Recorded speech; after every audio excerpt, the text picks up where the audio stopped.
I'm David Yeagley, just a follower of Jesus, and I'd like to invite you to live generously.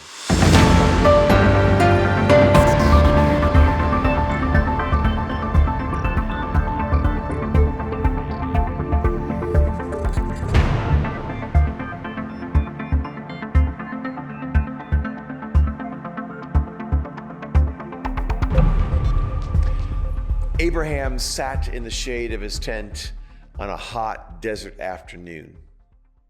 And as he looked down the road through the mirage, he saw three strangers coming up the road. It was not the time of day for anybody to be traveling out in the hot sun. And so Abraham gathered up his robes around him and he ran down the road to meet these three strangers and invite them into his tent. And as he ushered them into the tent, he called for water to be brought to wash their feet and give them something to drink. He called some more servants and said, "Go kill the fatted calf." And then he called for his wife, Sarah, to come into the room. She came in and he said, "Sarah, I want you to go to the pantry and get 3 measures of our finest flour and bake these 3 men some bread." And so she did. Now, as I think about this story, I've always imagined that she went to her cupboard and she got 3 cups of flour and she made a loaf of bread and brought it out to the guests. But that's not what happened. You see, 3 measures of flour isn't just 3 cups of flour. It's a very specific measure. It was actually 144 cups of flour.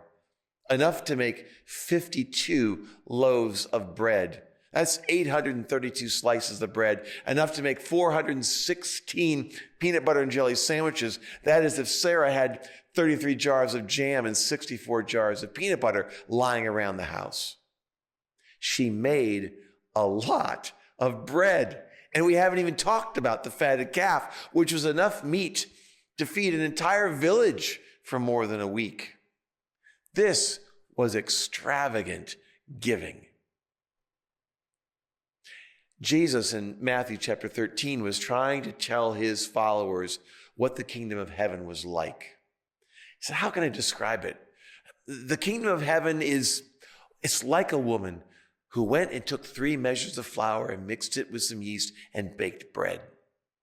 Now, right away, his followers would have known what he was talking about. The kingdom of heaven is like Sarah, who made 52 loaves of bread for 3 strangers, 416 peanut butter and jelly sandwiches. That's extravagance. Jesus says the kingdom of heaven is marked by extravagant giving. Think about it. The story of grace begins with perhaps one of the greatest stories of extravagance ever told. Jesus gives up all the power of the universe to come to this world, to be born as a helpless baby, to live his life in obedience to his Father, even though he knew it would take him to his death on the cross, a criminal's death.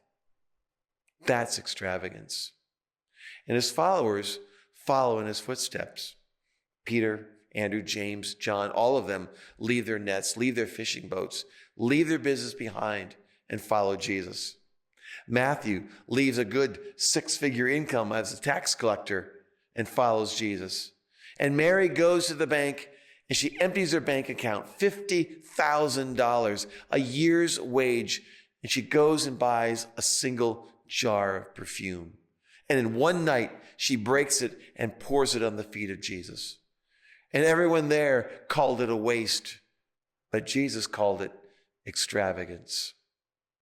The early Christian church was known for their extravagance. They lived in community. They shared all their food. They shared all their possessions. No one was in want because everything was shared with each other. It was extravagant. And so my question for you is this: what does extravagance look like in your life? The story is told of a young, newly married couple sitting at their dining room table, making their very first family budget. The husband had just graduated from medical school. His wife was a new Christian.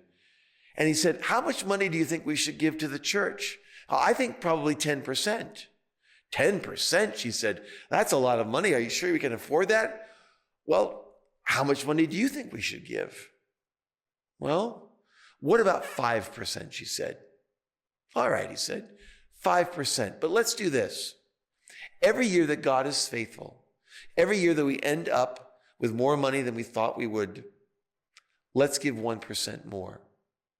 So at the end of that year, God was faithful. They had more money in the bank than they thought they would have. And so that following year, instead of 5%, they gave 1% more, 6%. And the next year, again, God was faithful.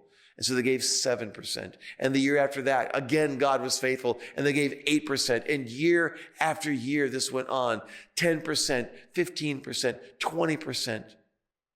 And 40 years later, by now, her husband had passed away. This woman was still giving 1% more every year because God had been faithful every year.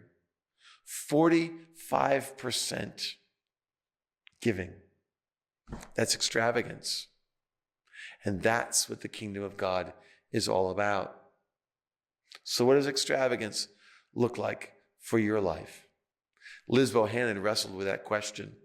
All of her life, she had been passionate about meeting the needs of women in third world countries who were underprivileged and marginalized. She talked about it. She prayed about it. She raised money to help them.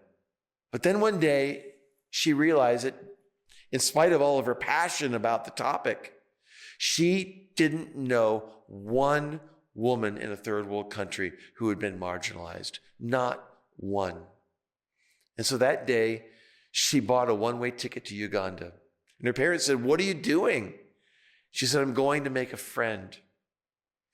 And so she went to Uganda. She began to meet with these women. She began to make friends with them. And she tried multiple ways to try to meet their needs and make a difference in their lives, but everything seemed to end in failure.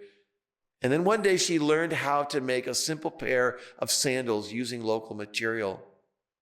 And she sat under a mango tree with 3 other women, and she taught them how to make these sandals. And she said, "I promise you that if you make these sandals over the next several years, I'll sell them and you'll have enough money to go to college."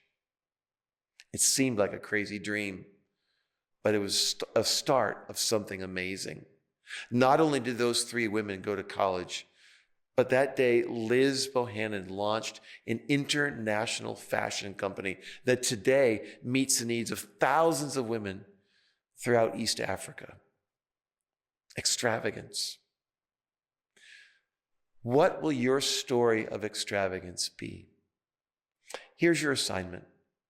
I want you to spend some time thinking about what your story of extravagance will look like 5 years from today. What do you want extravagance to be in your life? What kind of story do you want to be able to tell 5 years from today? And in fact, even more importantly, what steps do you need to take today, tomorrow, and the next day to begin that journey of extravagance? I would love for Sunset Lake to be a part of your story of extravagance. There are so many ways that you could make a difference in the lives of young people who are hurting, who need people to step up for them. But even more importantly, I want you to be on that journey of extravagance. I want you to be able to tell a story of extravagance in your life, wherever God may lead. And so my prayer for you as we end this journey of generous living, my prayer for you is that this isn't the end, but it's the beginning. And that God is going to do amazing things for you as you choose day after day to live generously.